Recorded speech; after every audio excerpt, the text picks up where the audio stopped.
último tópico aqui da pauta, que é um tópico aqui um pouco distante do nosso país também, continuamos ainda na notícia internacional, agora excluindo o Brasil aqui do assunto, que é o seguinte: Trump se reúne com Kim Jong-un e se torna o primeiro presidente dos Estados Unidos a pisar na Coreia do Norte.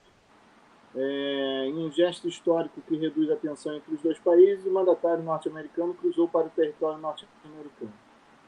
O que vocês acharam daquela imagem cordial, amorosa, romântica do Kim Jong-un dando passagem para o Trump? Só faltou uma rosa ali, né?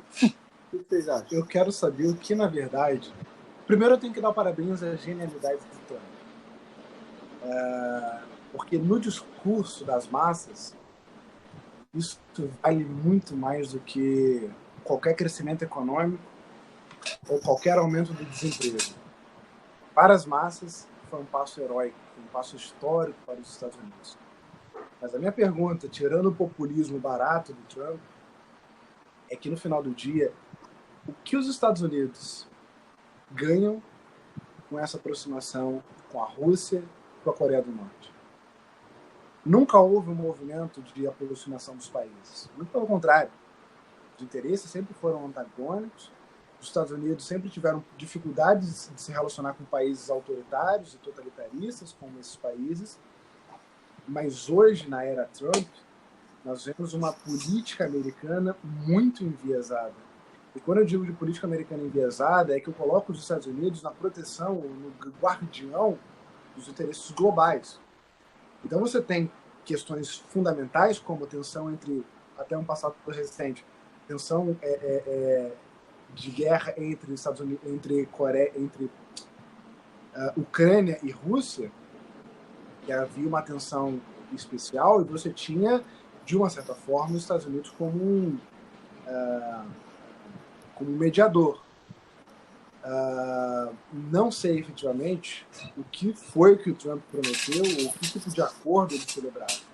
Mas hoje, de quem é um mero espectador, eu gostaria de ser realmente um espião para descobrir qual foi o elemento-chave para convencer o Kim a se aproximar dos Estados Unidos. Realmente, a gente, para saber o que fez o Kim Jong-un se aproximar dos Estados Unidos, é um pouco complicado, mas a gente supõe o que fez os Estados Unidos a se aproximar do Kim, né? Que é justamente o que a gente estava falando no bloco anterior, relacionado à mudança dos principais atores globais. E o maior parceiro e a grande proximidade da Coreia do Norte é a China, além da Rússia. Então você tem essa participação e essa preocupação dos Estados Unidos com essa ascensão da China, e aí você tem processos nos Estados Unidos contra a Huawei, não sei se é assim que fala o nome dessa empresa, nunca falei correto, mas tem processos que o governo americano processa a Huawei, dizendo que ela faz espionagem, e isso tudo é um reflexo do crescimento e do aumento da participação da China no mercado mundial. Não só da China, né? A China é a principal e isso tudo, a meu ver, tem um viés e uma dinâmica de se frear esse crescimento e esse aumento da China na participação do mercado mundial. O Kim Jong-un, o fato dele manter reservas de bombas, enfim, já ocasionou, o Irã também já está passando a quantidade de urânio permitida para armazenagem, e a gente vai ver da próxima, provavelmente a gente vai ver uma aproximação do Irã com os Estados Unidos, se valendo do aumento das reservas de urânio para poder fazer negócio com os Estados Unidos. Então, o efeito Kim Jong-un. A reportagem do El País aponta como um dos motivos da aproximação a questão do embargo econômico, que o Washington estava querendo fazer aí uma troca, suspender o embargo e fazendo com que a Coreia do Norte também reduzisse a parte de armamento nuclear. Eu acredito que isso vai acontecer. Também estou com o Rafael, queria ser um espião para entender melhor. De fato, tem muita coisa aí por trás.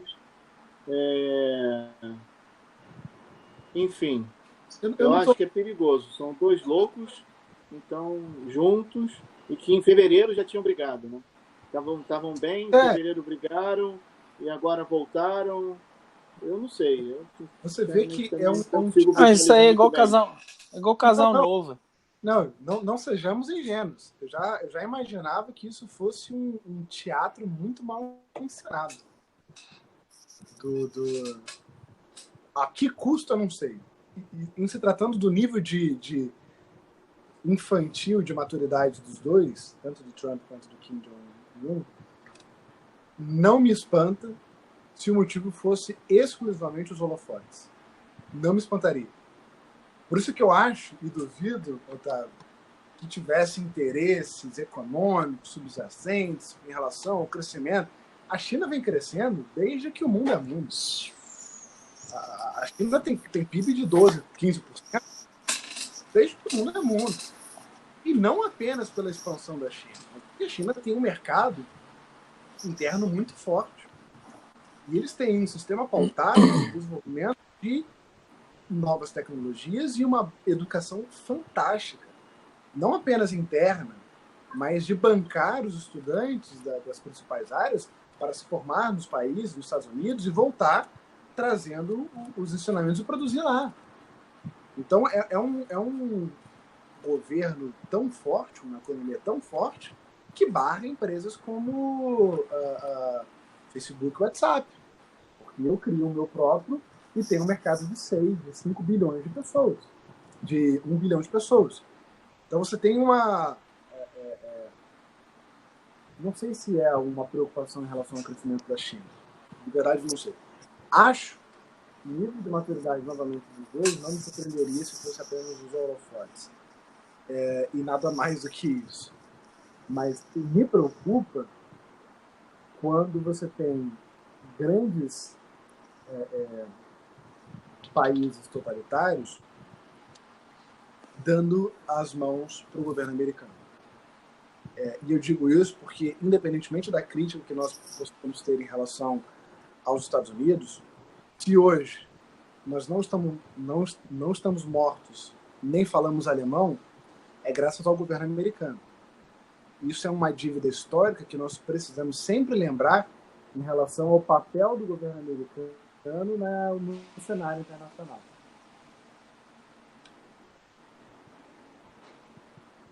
Otávio, mais algum comentário aí sobre a questão?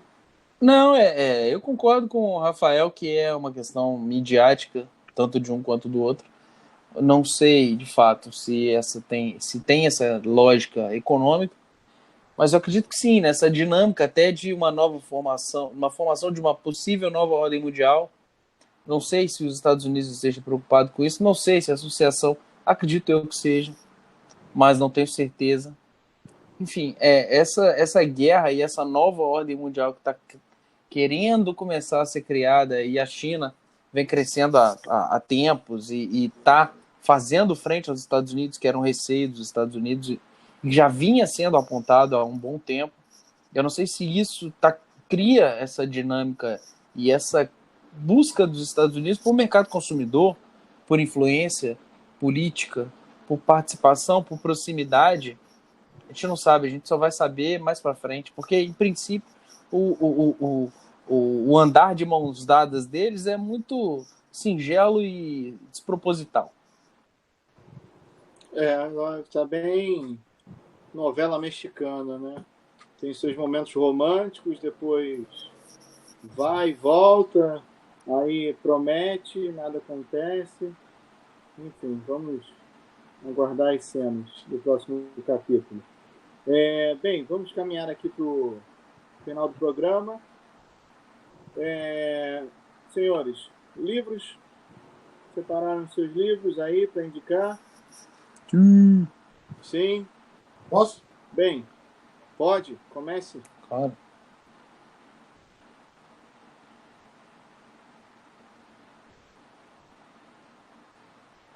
Estamos te esperando.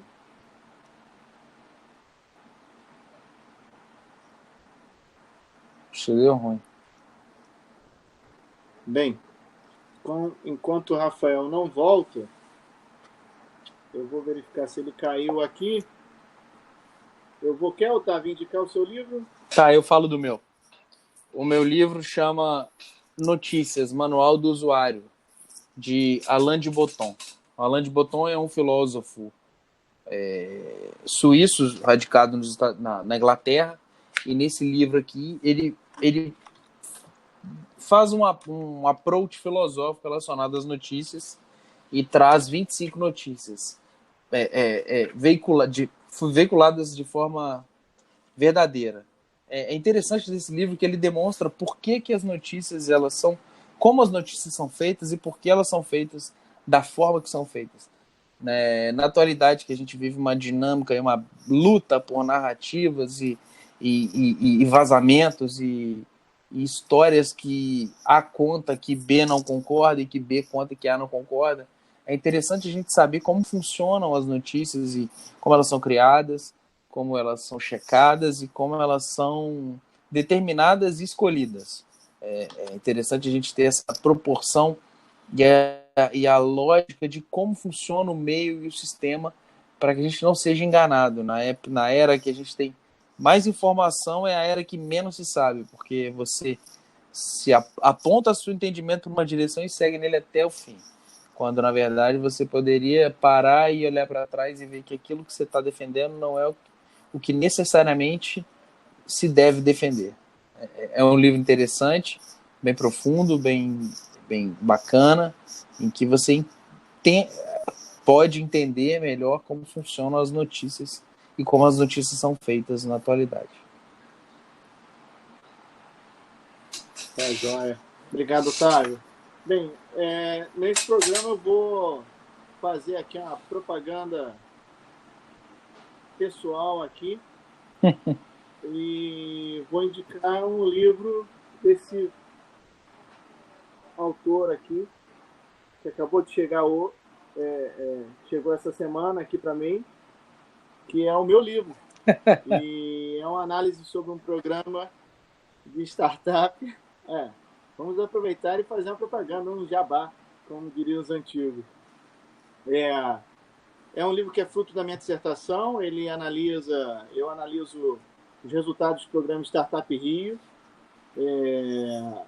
Analiso aqui a questão do Estado como investidor, né?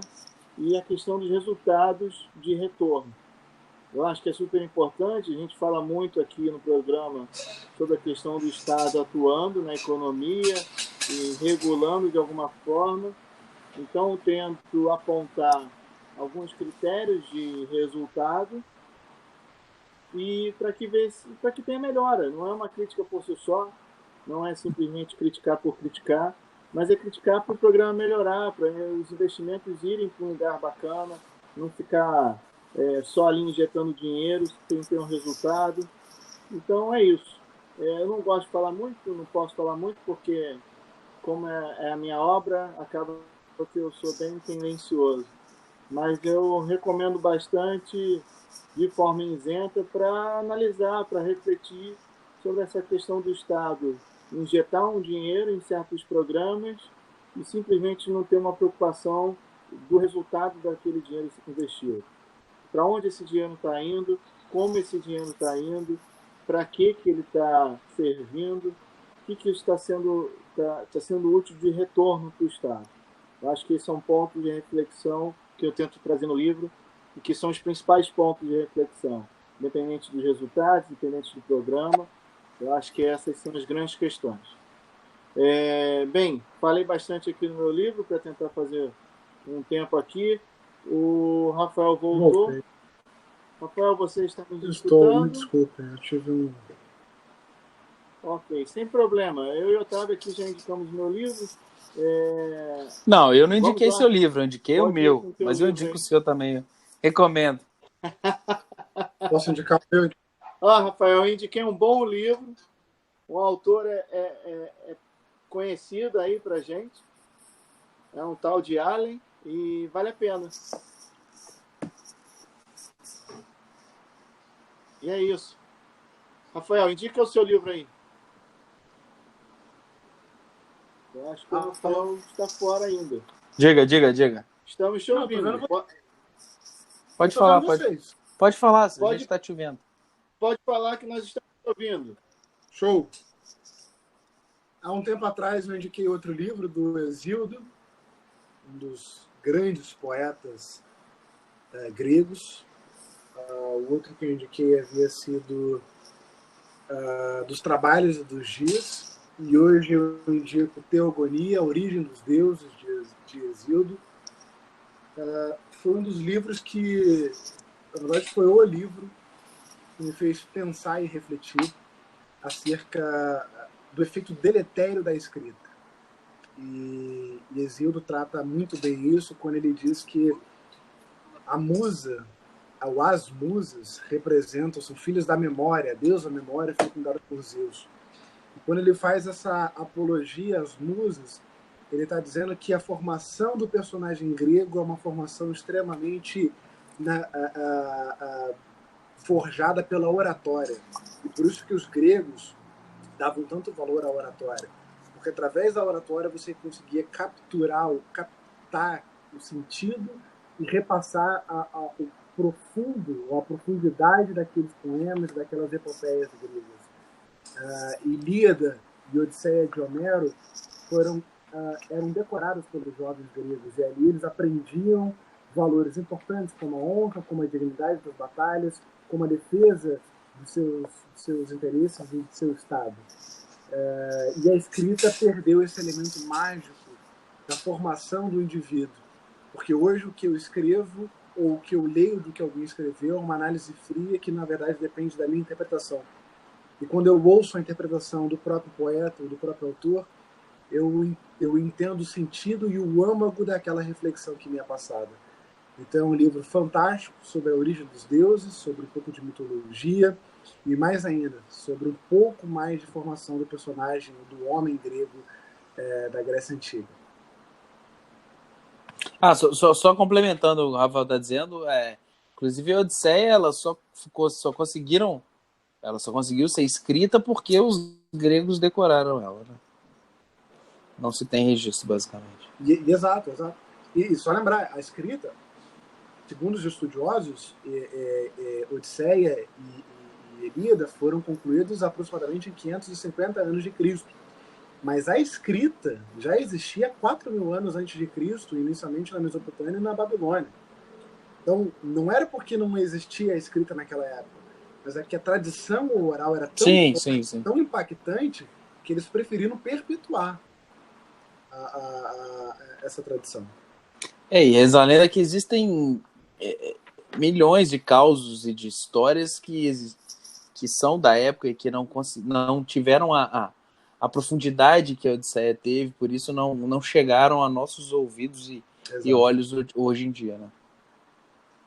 Exato, infelizmente.